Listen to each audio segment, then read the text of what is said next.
So firstly, a disclaimer. All the equipment shown throughout this video was purchased by myself with my own money, the only exception being the MTP61, which was loaned to me over the Christmas break by a retailer. It has since been returned at my own expense, and if you haven't got time to watch this entire video, I don't blame you, you can skip straight to my conclusions using the timestamps in the description below.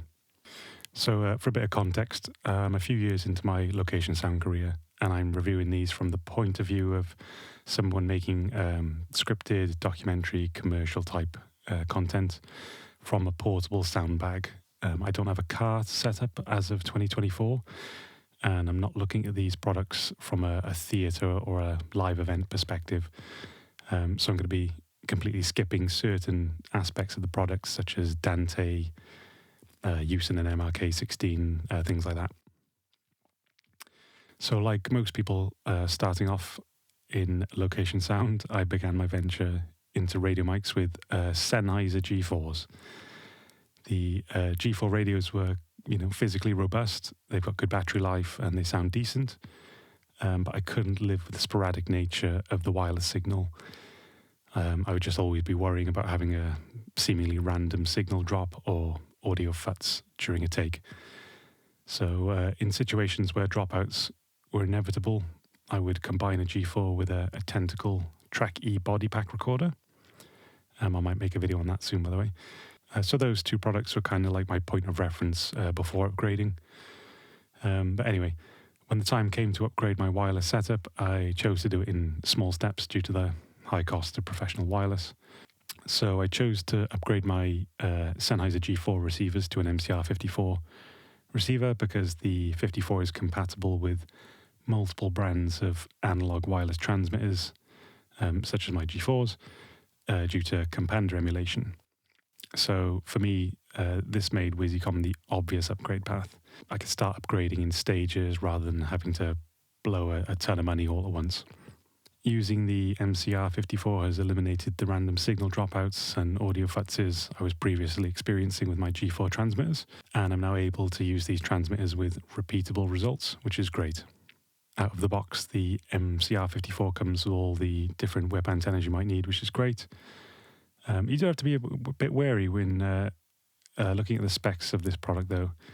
The specific model I bought, which was the B1L variant, and it kind of has 470/1260 megahertz plastered everywhere on the products page. But when you actually look into the fine print, it doesn't actually cover any of the useful 800 megahertz region, which contains usable spectrum that's covered by the Channel 38 license here in the UK. So just something to be aware of. I obviously made sure I was happy with that before purchasing, but I could see somebody perhaps getting caught out by this. So the MCR54 doesn't have a frequency group that matches up with the default frequency groups of the Sennheiser G4 packs I was using. So I created and loaded a custom WDF file onto my MCR54 to eliminate the issue, which was great. The process was nice and simple, but what amazed me was finding out that Wisycom Manager software isn't available for Mac. This is a bit of a shock to me because, it's 2024. I think it's safe to say that a substantial amount of people working in the creative industries use Mac primarily. I don't own a Windows PC and I don't want to own one. So unfortunately I had to travel to a friend's house to facilitate loading the file onto my MCR54, which was super annoying. I do appreciate Wisycom leaving all the builds of the Wisycom Manager software available for download though. That's nice in case you have compatibility issues. The screen on the MCR54 is small but very bright. I've had no problems reading it on sunny days, and I've had no overheating problems in my sound bag yet. The summary display on the main menu is fit for purpose and gives me all the basic information I need. I'm currently mounting the MCR54s in my sound bag using a sound bag dashboard, which I highly recommend. The dashboard leaves a nice little gap between the recorder for air to ventilate, which was my main concern. Okay, so here I'll show you how long it takes to run a frequency group scan on the MCR54 via the Wisycom app. As you can see, it's very fast. There's no sort of live view type scan available, so you'll need to run a mobile app like TX Advance if you want that functionality.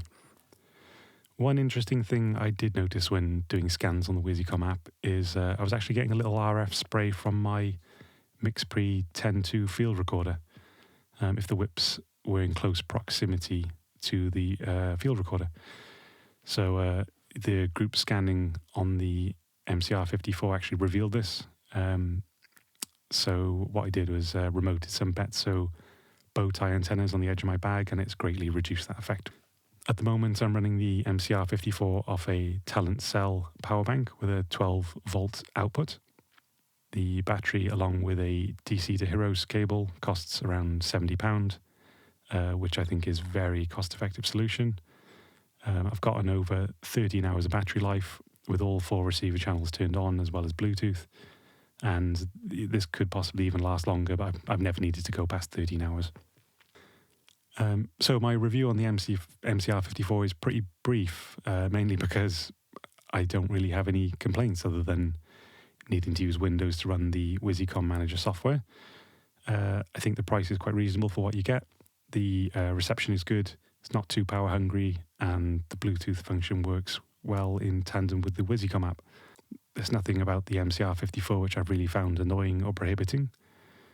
Because of this, I actually ended up buying a second one. I've been very happy with them overall. If you have any questions about them, which I haven't covered here, I know I've been very brief, leave them in the comments section below and I'll do my best to answer them.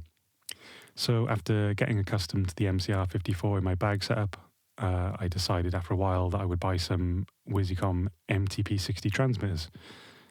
I had high expectations of these because they were my first, quote-unquote professional radio transmitters, and they were not cheap. At the time of this review, the MTP60s cost £1,800 per transmitter, which is, in my opinion, very expensive. There's not really a lot to say about the packaging. The MTP60s come in a nice plastic case with foam lining and all the different lengths of antenna you might need pre-cut. Taking a look at the body of the MTP60, the first thing that stood out to me is that it's quite heavy, heavier than its size suggests actually. It weighs in at 190 grams with 2 AA batteries, which doesn't sound like a lot, but it does feel like a lot when that weight is packed into such a small volume. It feels like it's really well built, but this pack is probably not going to go unnoticed on Talent during the course of the day. The screen isn't receded like it is on my G4s, which I think could actually be a step backwards perhaps. The screen not protruding was an extra level of screen protection that I liked about my G4s. Only time will tell how this will stand up to the abuse that they face.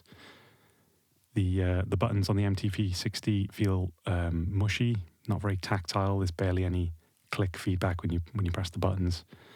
They don't feel great to use, to be honest. There is a weather sealing gasket on the battery door, which is nice to see because these packs can get soaked in sweat over the course of a long day. The battery door mechanism is a little bit unusual, and it takes a moment to get used to the pinch-like motion required to open it. There's a USB-C port within the battery bay, as well as a micro SD card port. The SD card port is difficult to access, and it's hard to see on camera, but there are small markings to reveal which way around the AA battery should be inserted, which is really useful. And it's worth mentioning the boot-up time on the MTP60 is a little bit slow. There's a test here on screen now. You can see the boot time compared to some of the other packs.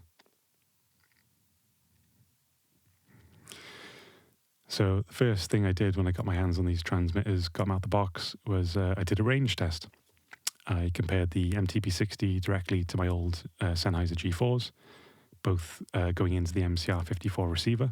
I ran these tests with whip antennas and then also separately with passive Wisycom shark fin antennas, which were remoted on a short 3-meter coax cable run. The transmitter packs were placed around the waist of the quote-unquote Talent under his t-shirt in Ursa waist straps. The antennas weren't touching the Talent's skin because he was wearing two top layers, and only one of the packs was turned on during each test. The short conclusion to the range test is this. At equal RF powers, both packs got pretty much exactly the same range in all of my tests. which I found a little bit disappointing. I guess I was expecting some sort of extra special sauce when compared to my old G4s. I'll show on the screen here the results in regards to the distance. I've run real-world battery tests with different capacity AA batteries and different RF powers, which I'll show on screen now. I think the battery life of the MTP60 is okay, but nothing special. For a point of comparison, I get 8 hours at 30 milliwatts from my Sennheiser G4s, but obviously they don't feature any of the bells and whistles that the Wisycoms do. Linear mode is also worth mentioning here. Whilst I didn't run a full battery test in linear mode, it's useful to know that it's limited to 20 milliwatts. And I did notice when I was using linear mode, it drained a bit faster than the regular 20 milliwatt mode.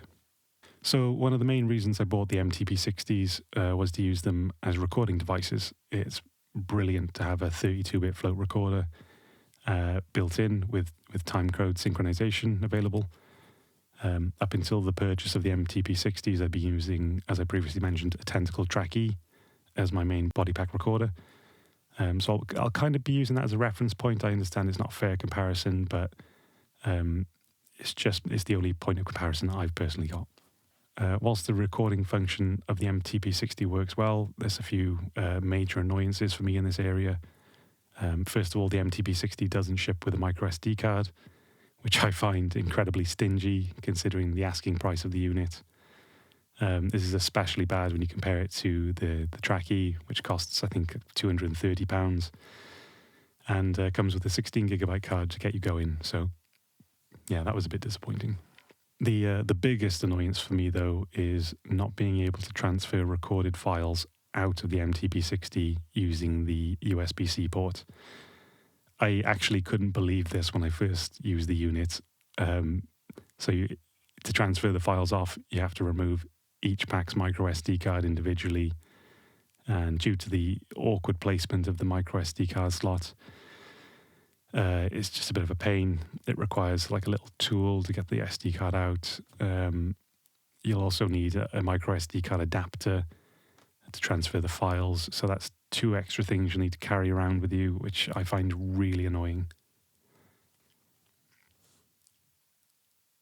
And what makes it more annoying is the fact that there's a USB-C port sitting right next to it that you can't use. So if you use the record function a lot like I do, you'll get you'll get tired of this. It made me miss the simplicity of my Track E.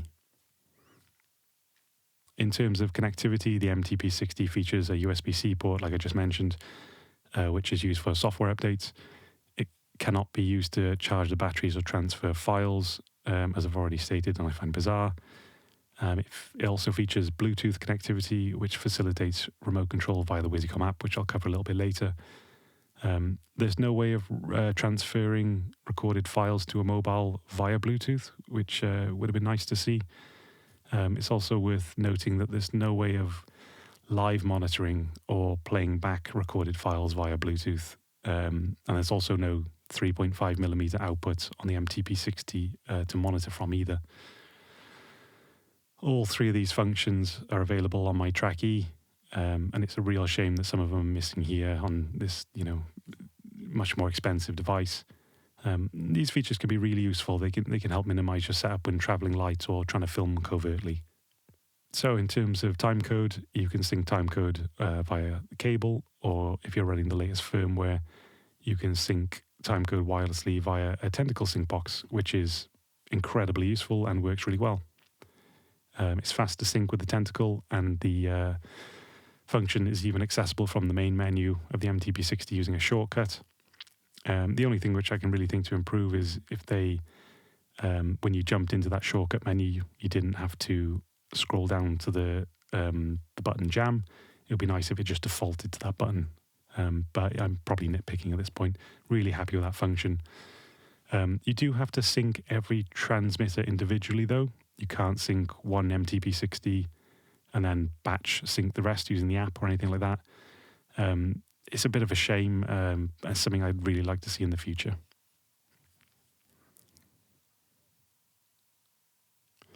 So audio quality from the MTP60 is good from both the encore recordings and the wireless transmission. The latest ENS compander from Wisycom sounds noticeably better on voices than my Sennheiser G4's Evo compander.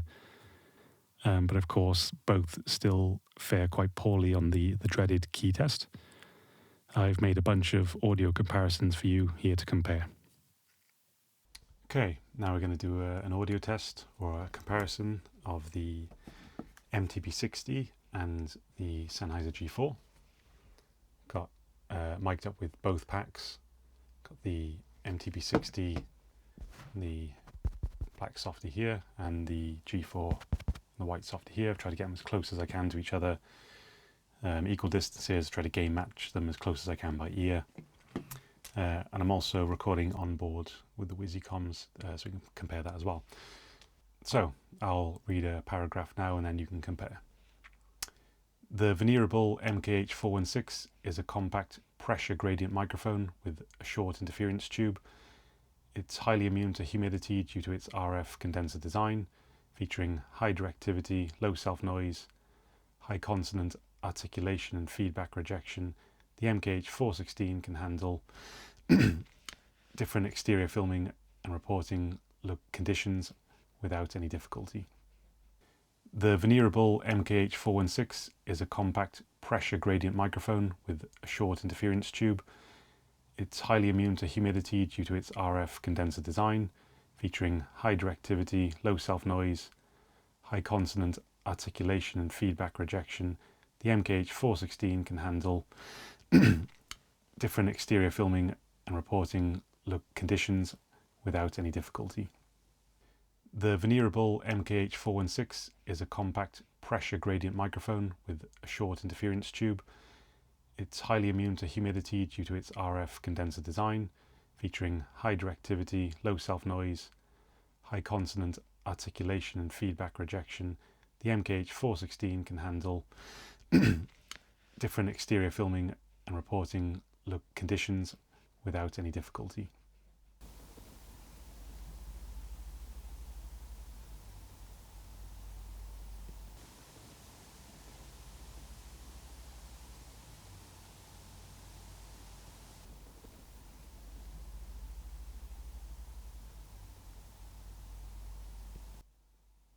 Okay, I'm also going to do a dreaded key test, just to hear how the companders differ on these two radio packs.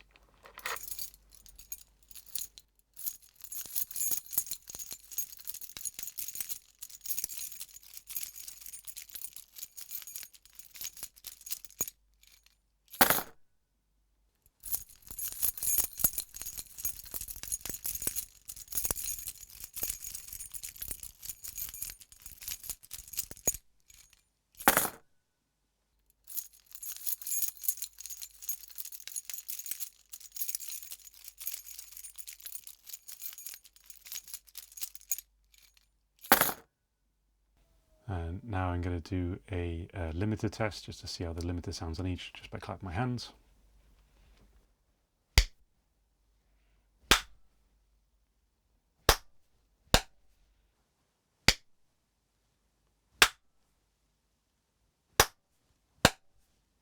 I've now set the MTP60 into narrowband mode to compare. I'll read that paragraph again.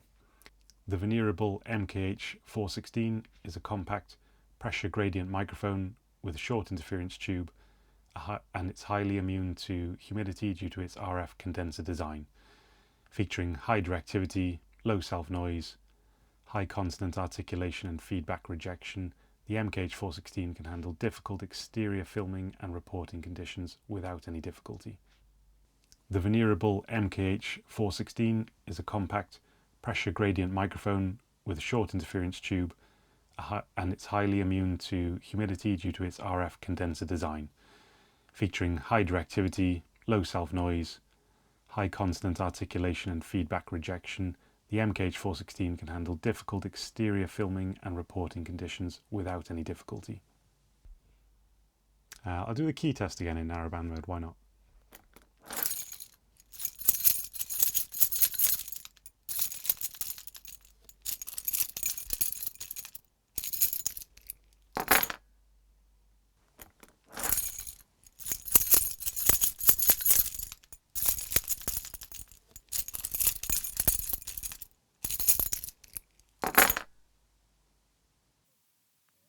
It is worth noting that some users online have reported a ticking noise when using DPA lav mics and even certain boom mics with the MTP60. Apparently it's caused by the Bluetooth function and is a hardware issue. I've not experienced this personally because I'm using Sanken COS 11D lav mics, and I have no interest in the boom mic adapter, but it is worth mentioning. On the topic of the boom mic adapter, the MTP60 can be used to run a phantom power boom mic, but unfortunately does require the PHA60D adapter, which I find super disappointing. This is another £335 purchase without the power cable you need. And, if you want to use it at the end of your boom pole, it's another 92 grams on top of the 190, which you've already got from the transmitter. I haven't used this setup personally, as I think it's quite frankly heavy, messy and inelegant. Having used lighter, more elegant solutions such as the Zaxcom ZMT4 or even the Wisycom MTP40S on the end of a boom pole, I wouldn't consider using this Wisycom setup if I had the choice. So to conclude on the MTP60, as you may have guessed, I'm not super thrilled with the MTP60 as a whole. Although it works well as a traditional radio transmitter and it works well as a Bodypack recorder, it doesn't necessarily excel at either. It's not really ideal as a boom mic due to the clunk and the weight and adapters needed, and it leaves software features to be desired as a recording device. It has some poor design decisions, such as lack of USB-C file transfer. Unless you really need AA battery compatibility, I would maybe consider the MTP61 instead. So lots of the features and test results of the MTP61 overlap with the MTP60, so this might come across as more of a comparison rather than me simply stating what I've already said. At the time of this review, the MTP60 costs £1,932 per unit. The packaging of the MTP61 is different from the MTP60. It arrived in a cardboard box and a Wisycom branded pencil case with all the different length antennas you might need pre-cut, as well as Wisycom's proprietary USB-C cable. I found it surprising that the MTP61 ships with 2 batteries. That was very nice to see. So the MTP61 is much smaller and lighter than its predecessor and will be much easier to hide on talent. The buttons on the unit are more responsive. They have a nice click to them compared to the MTP60. The menu system is practically identical. The battery door mechanism is easier to open than on the MTP60 and has a nice satisfying click when you close it. Again, we see a weather sealing gasket around the battery door, which is great. And although the MTP61 is lighter than the MTP60, it feels still really nicely built. Once again, the screen isn't receded and sticks out from the body, which fills me with concern. And there's no USB-C port on the body this time around, or any other port for that matter. The only form of physical connectivity you have on the MTP61 is Wisycom's proprietary connection on the bottom of the device. And it's worth mentioning the antenna port used here is smaller than that on the MTP60, which is nice to see. And it's interesting to note as well that the MTP61 boots up quite a bit faster than the MTP60, which is great. So in terms of range, my range test was pretty much exactly the same as it was with the MTP60. RF power capabilities are the same. I did notice that Bluetooth range on the app fell around 10 to 20% shorter in range when compared directly to the MTP60, which I found quite interesting. And on both transmitters, the app took longer to execute functions the further away I was from the transmitter. Battery life. So battery life on the MTP61 is great. I'm very happy with the times achieved, and I'm very glad Wisycom opted for removable batteries and not a built-in rechargeable like on my Track E. So here are the battery life results again on screen. And I will say that it took me roughly 2.5 hours to charge an empty battery to full using the included cable. For a point of comparison, I get just shy of 10 hours recording on my Track E, which the Wisycom beats. In terms of onboard recording, the MTP61 features a 64 gig non-removable micro SD card, which is built into the unit. Again, we have up to 32-bit float recording and timecode, which is great. Unfortunately, the transfer speeds of getting the files off were very slow. Transferring a 4 gigabyte recording took a shocking 7 minutes. In terms of connectivity, this is where the MTP60 one really fell down for me. It features a single proprietary cable, which is used for everything: charging the battery, file transfer, firmware updates, etc. This was the Achilles heel of this transmitter for me. The port pins are exposed with no included cover, which makes me worry that they might get damaged over time. The proprietary included cable is stiff and very short. This got annoying really quickly. It has a magnetic connector, but unfortunately is very poorly designed and disconnects from the body of the MTP61 at the slightest touch. And I can't exaggerate that enough. I really do mean the slightest touch. The magnets simply aren't strong enough. And you have to be extremely careful not to break the connection. Otherwise, whatever you're doing, charging, file transfer, updates, will be stopped. And although I did not experience it, I do worry about maybe transferring files and then this happening and then the files becoming corrupted. That to me was a major concern. I found the best solution was to find a completely flat surface and make sure there's absolutely no tension on the cable. Otherwise, it'll just interrupt and disconnect, whatever you're in the middle of. Personally, I think this is really unacceptable. It still baffles me why Wisycom left this proprietary connection in the state that it's in. I would have much preferred just a standard USB-C connection. For a point of comparison, here's how it compares to my MacBook's MagSafe connection, which is, I think what they were trying to go for, really. And again, on the MTP61, there's no way of transferring recorded files to a mobile device via Bluetooth, and there's no way of live monitoring or playing back recorded files via Bluetooth, and there's no 3.5mm output to monitor from. In terms of timecode and audio testing, my results were identical to the MTP60. Again, really nice to have the tentacle sync function here as well. So the MTP61 isn't compatible with the PHA60D adapter, so it can't be natively used to power a boom mic. There are other solutions, but hopefully Wisycom will just offer a smaller form factor boom mic transmitter in the future. So to conclude on the MTP61, put quite bluntly, the MTP61 just feels like a more refined version of the MTP60. The buttons are more responsive, the battery life is better, the body is smaller, it boots faster, the RF features are equal. The only major weakness is the included cable, which I'm hoping Wisycom will be smart enough to recall. Because being the only form of physical connection to the transmitter, the cable's very important. The slow transfer speeds are disappointing, and the undeveloped software of the MTP60 remains. Hopefully that will be developed in future, but overall I think the MTP61 is the better buy of the two transmitters, unless you really need AA battery compatibility. So I've mentioned the Wisycom app a lot. That's because I've been using it a lot. I really like the app. I've been using it on Android for quite a few months now. Haven't had any issues. I've noticed just like a few minor graphical bugs, but nothing to interrupt my usage. It loads quickly. It's great for controlling my devices, the MCR54 specifically. It finds the devices pretty quickly, and connecting to the transmitters is pretty fast. Although, as mentioned earlier, it does take progressively longer to connect the further away you are from your transmitters. My major gripe with the app is I wish it did more.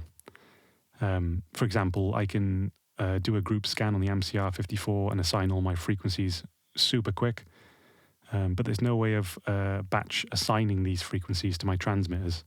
I still have to manually connect to 4 transmitters, or physically, go into the menus in 4 transmitters and assign the frequencies one by one, which is time consuming. I can batch record on all my transmitters using the app, but I can't batch synchronize timecode. I can batch turn off RF, but I can't batch set the RF power. So again, it's just things missing, which I'd really like to see in future updates. After spending such a large amount of money on the system, it's a shame to not have a first-class app to go with it. And this is one thing which I really think Wisycom could learn a lot from Tentacle, which I find Tentacle's apps are absolutely fantastic. Okay, now in the hallway downstairs.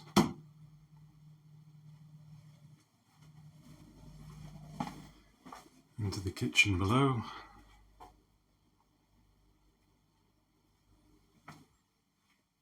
Now into the room directly below.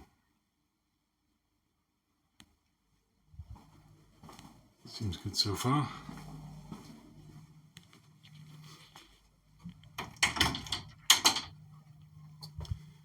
Now on the front porch. Whoop, there you go, MTP61 drop. Head outside.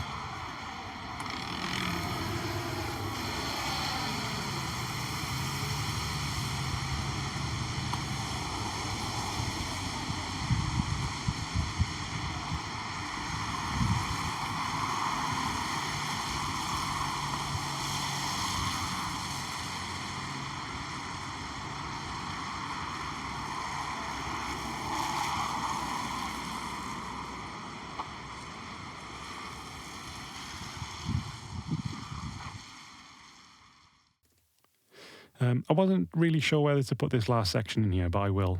I think it's worth mentioning that in the marketing videos for the MTP60, Wisycom mentioned a haptics function.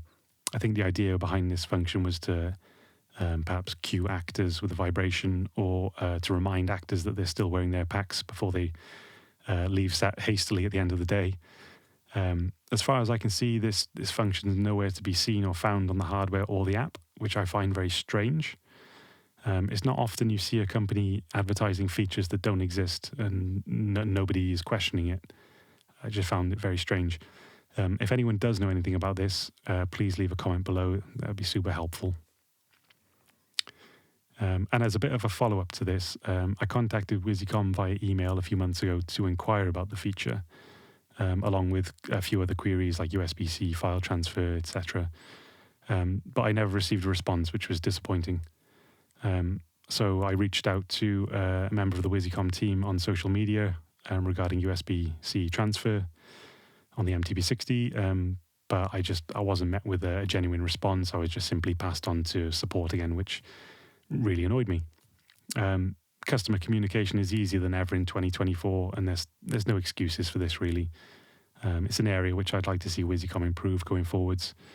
When you've got similar companies like Deity and Sound Devices, you can see them going above and beyond to communicate with their customers on socials, things like that. It just leaves you kind of feeling like you've made a bad investment. Anyway, hopefully this was a nice little overview for anyone thinking about getting into this system.